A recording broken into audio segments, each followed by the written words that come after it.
Hey guys, so this is our second car, the Kia Seltos. Alright, so we're still here at the Autofocus Test Drive Festival 2024 at the concert ground, Mall of Asia. Alright, unfortunately, I'm going to share with you a bad news. Because of the bad weather, si Pepito parating tomorrow, ika-cancel na raw tong event tomorrow, Sunday. So today will be the last day. So anyway, Seltos is one of the cars na gusto kong ma-test drive. As many of you may know, ito yung mga ka-level yata to ng RAV4, ng CR-V. I'm not sure. Pero first impression ko, first look, parang medyo maliit siya compared to the RAV4 and the CR-V. But anyway, let's get some more details. Kasama natin yung agent and magtatanong tayo. And this again will be just a quick test drive just within the compound kasi, well, I'm not sure if we can go outside, but we'll try. Alright, so please join us. Okay guys, so nandito na tayo sa loob ng Kia Seltos 2024. And kasama natin dito si Cray from Kia. Anong branch ka nga sir? Fairview. Fairview. Yes. Alright. So, Kia Seltos, matagal na kitang gustong test drive. So finally, buti available siya dito sa Autofocus Test Drive Festival.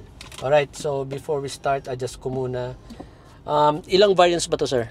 Meron tayong 3 variants po. LX, Sonet LX, Seltos LX, EX, then itong top of the line natin na SX. So ito yung top of the line, SX. Power seats, pati ba dyan sa passenger? O dito lang sa driver? Dito lang. Okay. Ayan. So may driving position na ako. Okay. Lapit-lapit ko pa ng konti. And I think we're ready to drive. So, anong makina nito? 1.4 turbo. 1.4 turbo. Alright. So, hindi tayo hybrid, ano? Hindi po. Gas lang talaga tayo. Okay. D1. Okay, let's go. Tahimik ang makina. Malambot ang manibela. So guys, 4 kami. May kasama kaming marshals na andyan sa likod ko. So hindi tayo pwede magpalipad. And then of course, si Madam Pea nandyan din sa likod. Anong transmission nito sir? CVT or regular automatic? IVT po. IVT. Yes. Ayun, yan yung maganda sa Kia tsaka sa Hyundai, yung IVT nila. Katulad nung experience ko sa pag-test drive ko ng Sonet. Yes, Very responsive. So medyo mataas ang expectation ko dito. Thank you, sir. Okay, thank you. Saan ikot natin? Saan ang ikot natin, sir? Dire-diretso lang doon? Sige. Sabihan mo ko na maaga. Kasi last time nag-test drive kami. Papaedsa tayo. Napalagpas kami. Hindi ako sinabihan nung mahihain yung marshal. Wow. Smooth acceleration.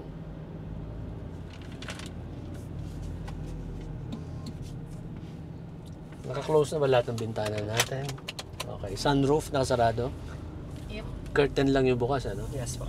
Okay. Anong drive mode natin? May drive mode ba to? May Eco, Sport Yes, or something? Ito. So, right now, piliin ko lang drive, naka-comfort. Ilalagay ko sa Eco. Alright. May konting animation siya dito. Color blue. Medyo nag-iba yung itsura. And then, ano to? May ADAS to, no? Yes po, tama. Ayan. Meron siyang lane keep assist. Sige, Eco mode muna tayo. Okay, sakto lang yung response. Pang Eco mode nga. Anong wheel size nito, sir?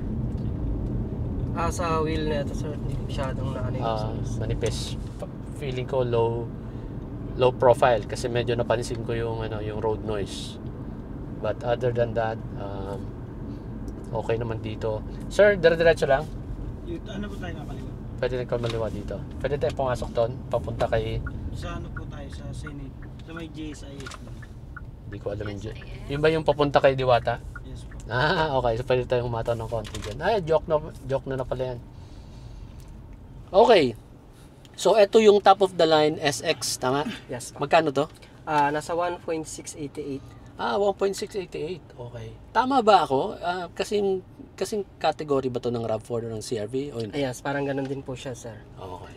So medyo mababa yung price niya, no, kumpara dun sa dalawa, no. Yes po. Tsaka ano na rin, pero sa features naman, mas mataas naman din. Mas kargado to. Mm. Okay. So dito plastic, pero maganda yung texture niya.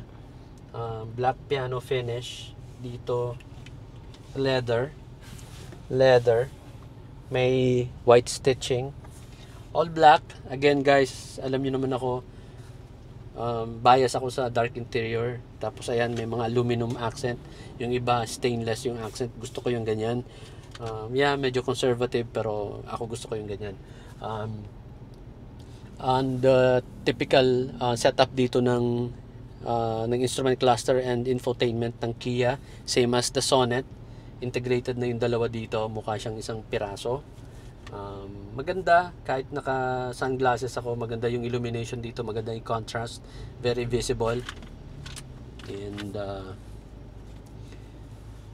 okay lang yung dashboard, simple lang yung design, and then black piano finish. Ayan, may cover siya dito. And ano ba to, sir? May wireless charger. Okay, tapos meron kang 12 volt power supply, may USB-A. And rotary yung adjustment niya for the drive mode. And meron siyang maganda ditong electronic shifter. And meron pa siyang digital na indicator kung nasa anong drive ka, kung naka PRND or something. Tapos naka electronic parking, tapos may auto hold. Ano to, sir?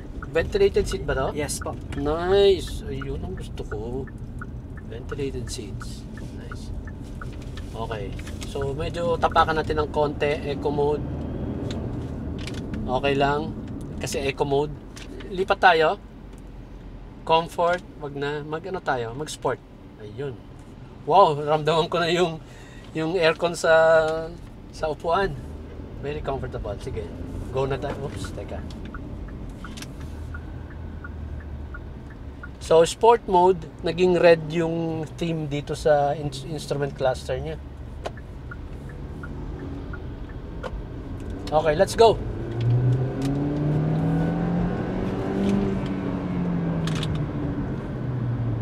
Almost nag-red line. Maganda naman ang response. Maganda ang suspension. Mag-U-turn na tayo dito. Maganda suspension. Titignan ko, mag-hard brake ako, ha. Nice.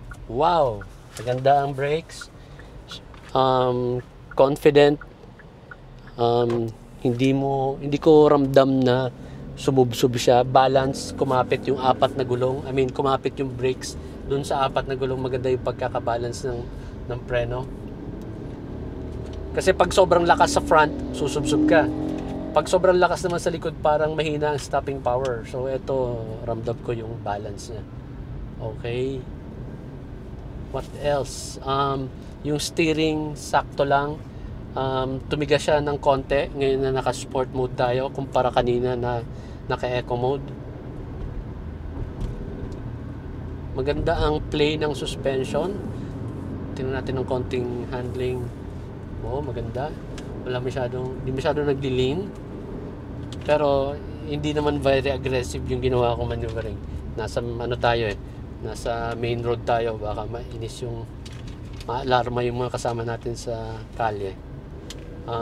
But yeah, maganda. Balik tayo sa eco mode. Chill driving tayo, city driving.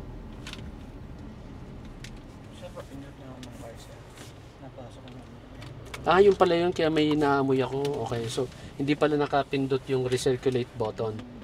So, ayun, kaya pala ang bango nung simoy ng okay. So, yung sunroof nabubuksan, no? Yes pa. Okay. Ito siya. Dalawang speakers na dito, no? May main speaker tsaka may speaker pa to, no? Yes pa. Twitter siguro yan.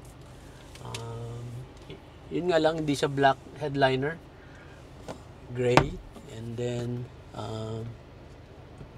ayun, map lamp, LED.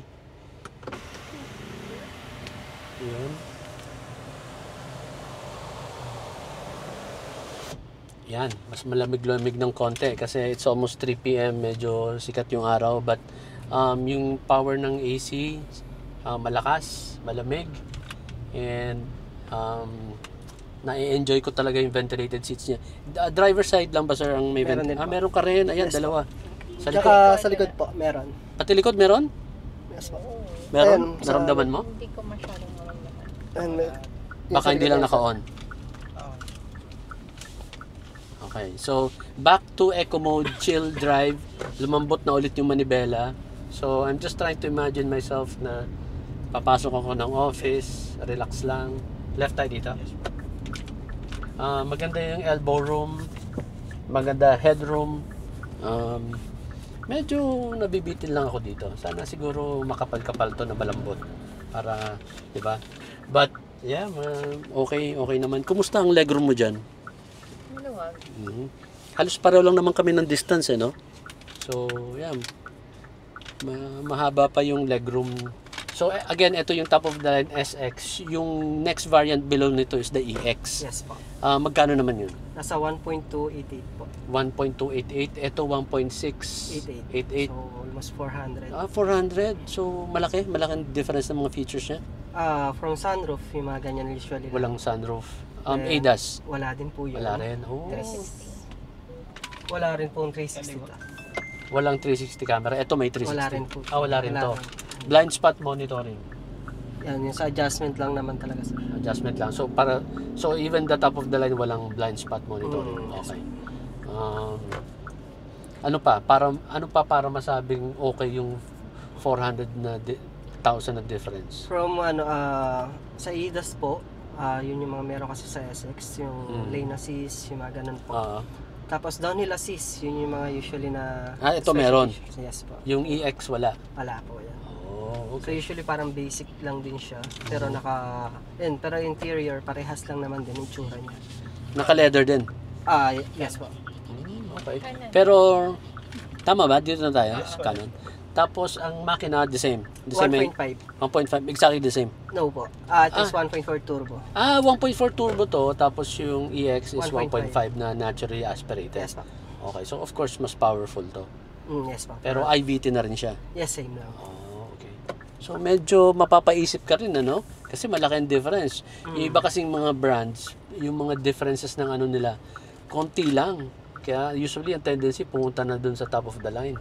So ito medyo malaki, 400,000. And malaki din ang mga differences ng features as you mentioned. So medyo ano din talaga yung buyer. For safety features lalo na po kasi mas talaga siya, mas convenient para lalo sa mga ADAS natin, gamit na gamit yan. Yes.